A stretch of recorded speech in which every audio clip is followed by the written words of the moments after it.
Alright, welcome to the Chapter 7 review for the Chapter 7 test. I'm going to work some examples that are somewhat similar to the problems that you might expect to see on the test. Of course, I can't do an example of every particular kind of problem that could end up being on the test, but I'm going to do examples of some of the more typical type. So if you follow along, maybe take a few notes so that you'll have this information fresh in your head. You should be ready after you watch this video all the way through and study it. You should be ready to take the Chapter 7 test. Alright, we're going to start off with a couple simple ones. Determine the slope of the line passing through the points whose coordinates are given. And as you can see, in both cases, I give two sets of ordered pairs. Well, here's where we're going to use the slope formula. You may remember that the slope formula is the difference in the y values over the difference in the x values. Slope being rise over run. So if I call this x sub 1 and this y sub 1 and this x sub 2 and this y sub 2, my slope would be 8 minus 2 all over 6 minus a negative 4. 8 minus 2 all over 6 minus a negative 4. Notice the consistency. This one minus this one. This one minus that. I go from the right side to the left side when I subtract. In both cases, I don't go 8 minus 2, negative 4 minus 6, and reverse the order. It'll give you the opposite of your actual answer if you do that. You want to be consistent. Now, if you want to call this x sub 2 and y sub 2 and this x sub 1 and y sub 1 and work it that way, that's fine, it'll work. Up top here I get 6, on the bottom here 6 minus a negative 4, that's the same as adding the opposite, that's 10. Don't leave your answer as a fraction if it's not already in simplest form, and this one isn't because I can divide top and bottom by 2 and I get 3/5. Over here, same kind of a problem. I'm going to call this x sub 1 and this y sub 1, this x sub 2 and this y sub 2. And I'm going to get negative 3 minus 3, negative 3 minus 3 all over negative 3 minus a negative 3. Uh-oh, something's weird.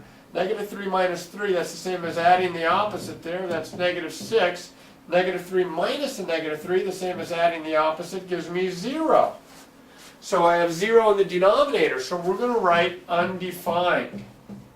And as it turns out, there's only one type of line whose slope is written as undefined. That has no slope, and that would be a vertical line. If you were to graph these 2 points and draw the line between them, it would be a vertical line. Now remember, you can have 0 in the numerator, you just can't have it in the denominator. If the problem had been the other way around and I ended up with 0 over negative 6, that's not undefined, that's just 0. But 0 in the denominator means it's undefined. Be careful on that, don't get that backward. Now over here it says determine the slope of the line whose graph is given. And in this case, I can do it one of two ways. I have the two ordered pairs, so I can work it just like I did there. Or, since I have the graph, I can count rise over run. So if I count rise over run, that would be up 1, 2, 3, 4, 5, 6. That would be up 6. And then over 1, 2, 3, 4, up 4, to the right 4. So rise over run would be 6 over a positive 4, and again this one reduces to 3/2. Now you have to be careful here that you don't, I almost did it myself, I almost lost track of how many spaces I was counting. Now if I wanted to make sure of it, then I could just use this formula here. I could call this my x1, my y1, I could call this my x2, my y2. And I could find the slope by taking 2 minus negative 4 all over 2 minus negative 2. Well, again, both of these are like adding the opposite there, so I get 6 over 4, which is 3/2. All right, let's try a couple more types of problems here, but let me clear this off first. Okay, write the point-slope form. Now, notice, point-slope form of an equation for each line. Now, if you forgot what point-slope form is, that's the y minus y sub 1 equals m times the quantity x minus x sub 1, where x sub 1, y sub 1 represents an ordered pair of point, and m is your slope.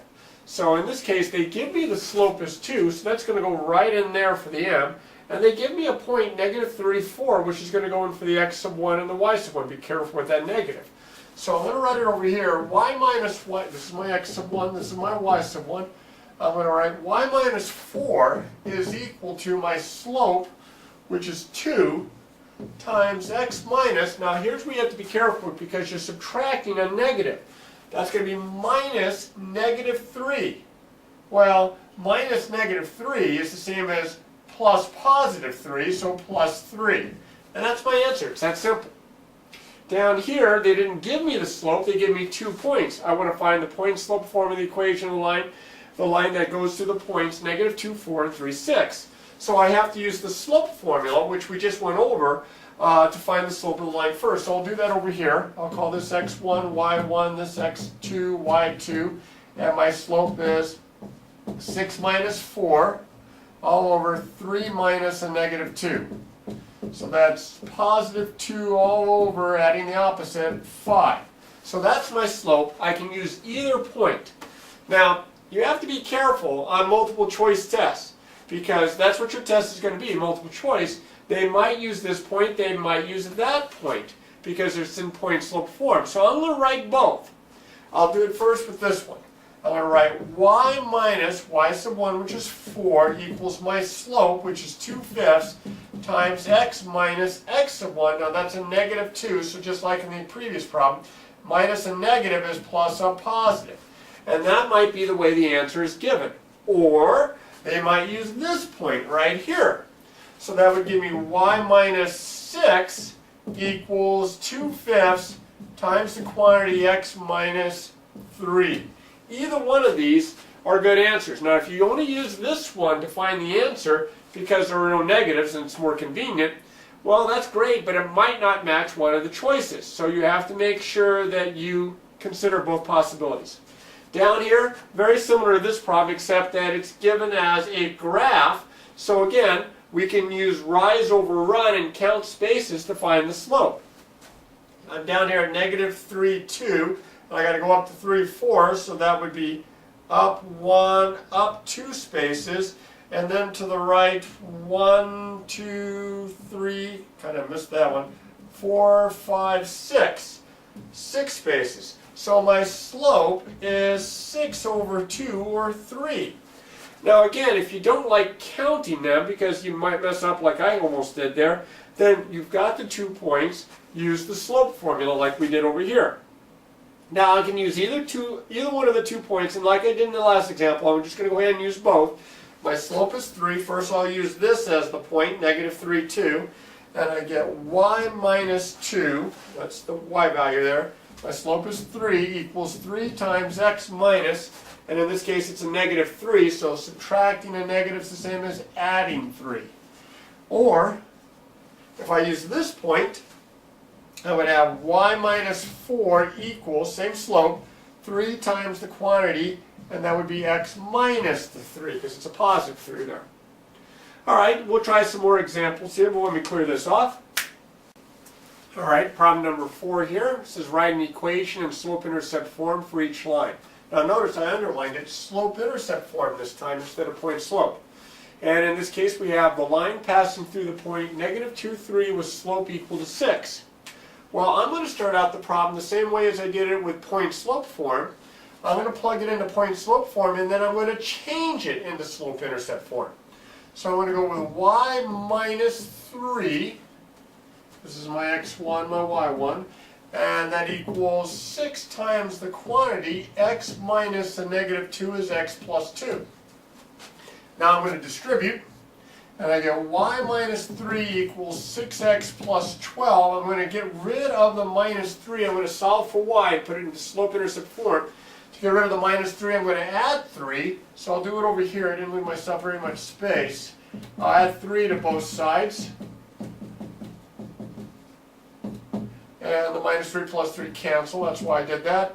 And those combine to be 15. So I have y equals 6x plus 15. That is my answer. Now if you stop here or here, you're just not done. You have to put it in the slope-intercept form. It's going to be multiple choice. They're not going to be written this way. And even if they were written this way as answers, these would be incorrect answers because they're not in slope-intercept form. You would have to rewrite it all the way to y equals 6x plus 15. Very similar for part B here, except that at first I have to find the slope. So I'll call this x1 and y1, and this x2 and this y2. And I get 6 minus a negative 4 all over 2 minus 1. So subtracting the negatives like adding the opposite, that's 10 over 1, which of course is just 10. Now, because I'm putting it in the slope-intercept form, even though I have 2 points, it does not matter which point I choose. As before, I could get maybe 2 different looking answers. There's only one slope-intercept form, y equals mx plus b. So it doesn't matter which one you choose, you'll get the same answer.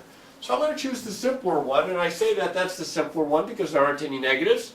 And just like before, in 2-point slope form, that'd be y minus 6 is equal to, my slope is 10, times the quantity x minus 2, using this one. If I distribute, I get y minus 6 equals 10x minus 20. Now I have to add 6 to both sides, so over here y minus 6 plus 6 equals 10x minus 20 plus 6. And I get y equals 10x. A minus 20 and a plus 6, that's going to be minus 14. And that's my answer. If you use the other point instead of 2, 6 and plug 1, negative 4 in, it'll still simplify and give you this answer if you do it correctly. Alright, problem number 5 says, describe the relationship shown by the scatter plot. And the points all appear to be going kind of up and to the right, which means as one variable increases, the other variable increases. Well, this is a positive relationship. Positive relationship. If the points had gone downward, indicating as one variable gets bigger, the other variable gets smaller, and they kind of go down and to the right, that's a negative relationship. And if the points don't really show a pattern either way, they're just kind of spread out all over, then there is no relationship. All right, down here, problem number 6. It says what type of relationship, or what kind of relationship, a scatter plot would show between the variables. In this case, the variables are the age of an infant and its weight.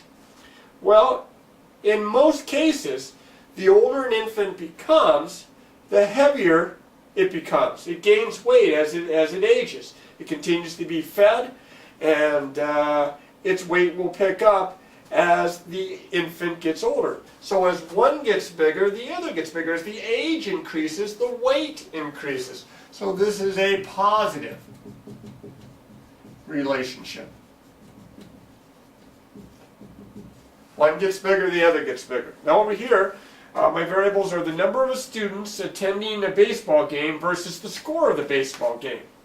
Well, the number of students attending a baseball game versus the score, you don't know what the score is going to be if you attend the game, so it really doesn't have an influence. Whether the people show up to watch the students show up to watch the game or not isn't really determined by what the score is going to be, because you don't know the score. There's not a relationship here. Some students might think, well, there's 2 very good pitchers pitching, so it's going to be a low-scoring ball game. I don't want to go to that because I'd like to see lots of runs scored.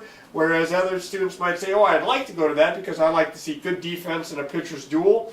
And so there's really not a determination. This one does not have a relationship. Okay? So let's try some more examples, but I got to clear this off 1 second. Okay, problem number 6, determine the x-intercept and the y-intercept of the graph of negative 2x minus 4y equals 8. Well, to find the x and the y-intercept is to find where the line crosses the x and y axis. Now on the x-axis, the y value is 0 of any point on the x-axis, and vice versa on the y-axis. Any point on the y-axis has an x-coordinate of 0. So what we're going to do is to find the x and the y-intercept. I'm going to substitute 0 in for one of the variables. Now when I substitute the 0 in for y, I'm going to find the x-intercept. Now here's an easy way to do this. This equation is written in standard form. The variables are on both sides.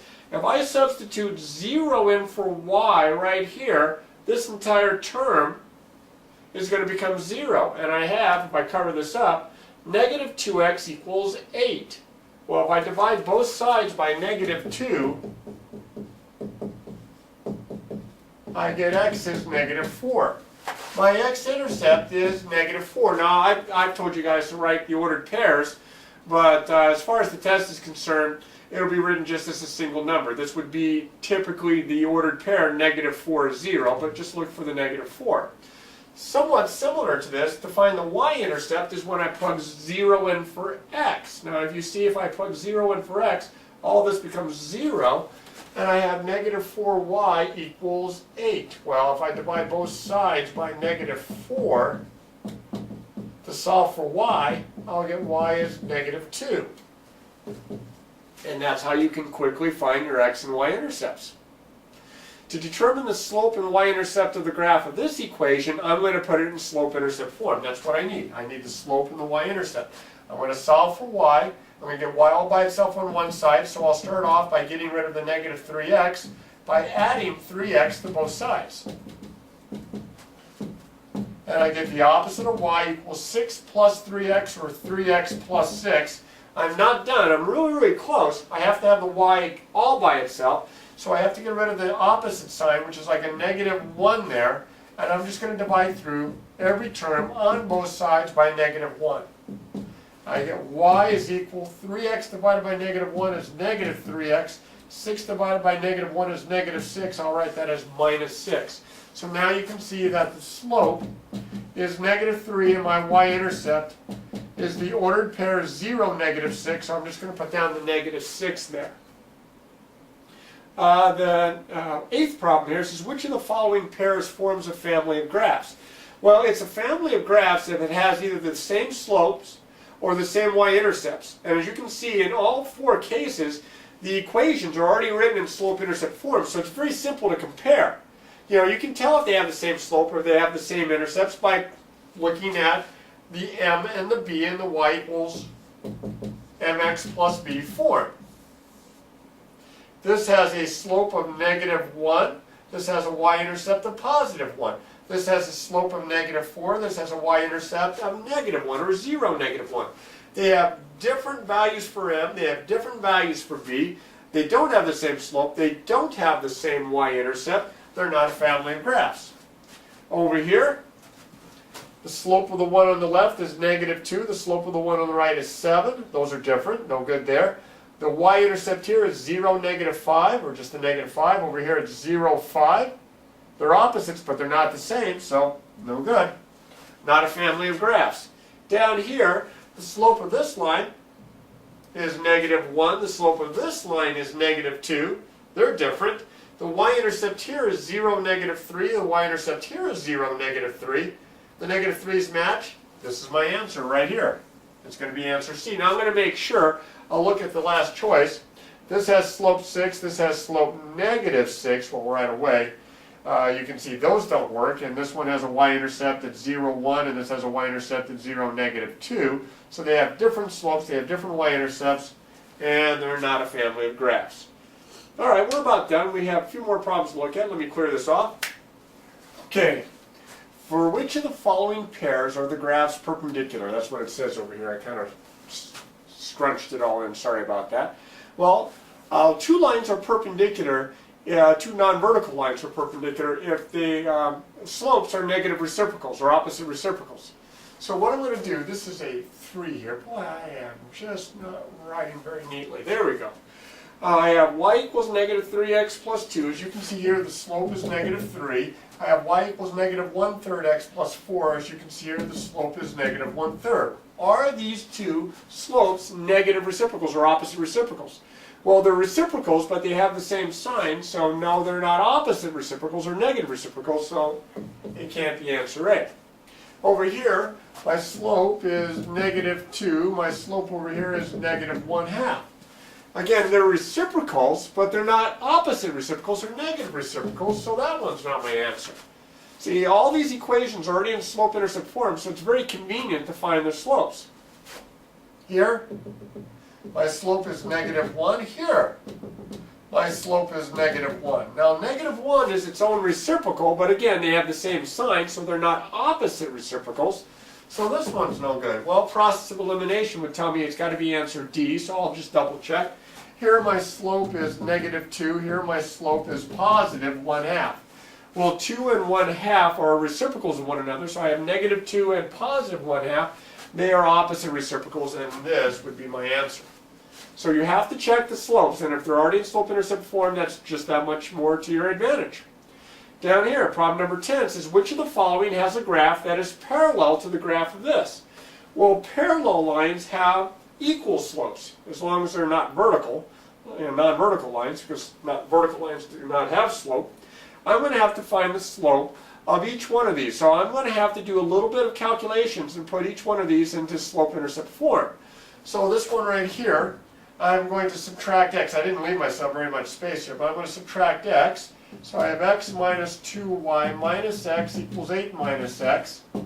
So I have negative 2y equals, I have 8 minus x, which is the opposite of x, plus 8. If I turn the terms around there, and be careful with the signs when you do that. And I'll divide through by negative 2.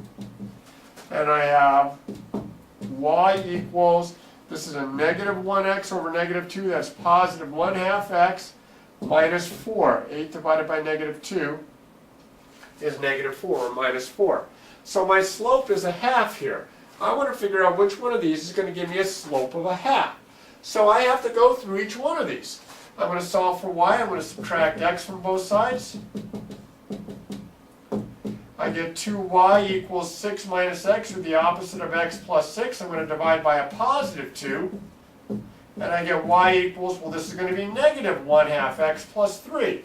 Negative 1/2 is not the same as positive 1/2, so it's not answer A. Over here, I'm going to add x to both sides. Again, sorry, I'm kind of crunching this in. I didn't give myself very much space. I have negative 2y equals 6 plus x, or x plus 6. If I divide through here by negative 2, I have y equals negative 1/2 x minus 3. Well, it's like the last one. It has the same slope of negative 1/2. That's not positive 1/2, so it's not that. I'm getting down to the last two here. Hopefully it's going to match one of these. I got to solve for y, so I'll subtract 3x from both sides. I have negative 6y equals 6 minus 3x, or negative 3x plus 6.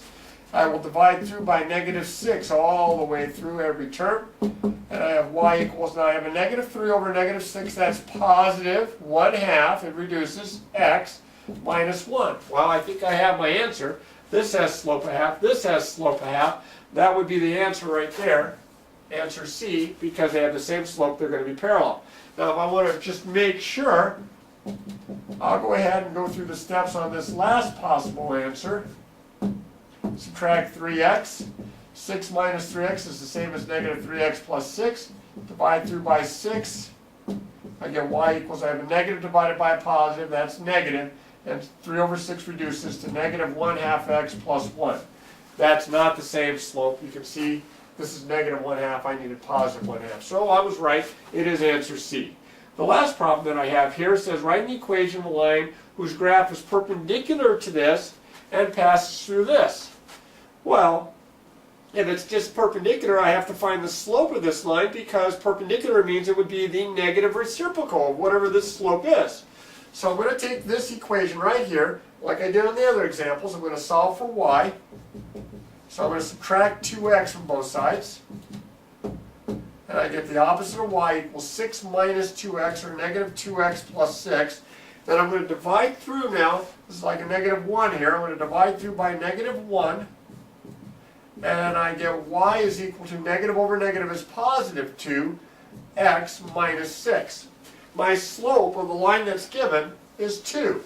So the slope of the line perpendicular to it would be the opposite reciprocal of 2, or negative 1/2. Well, I have the slope now. That's the point that it's got to pass through.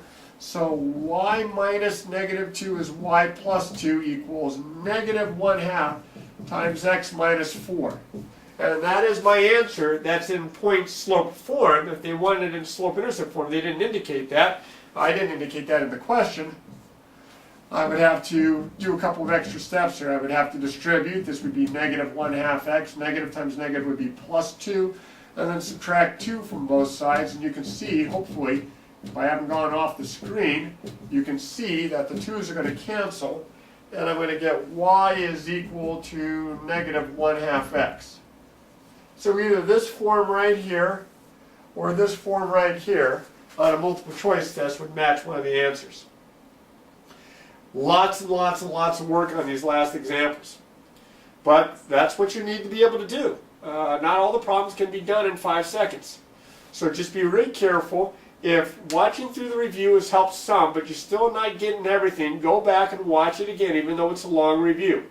It's worth the extra time to make sure that you do well on the test. Take notes, write down the examples, and make sure that you understand this before you take the test.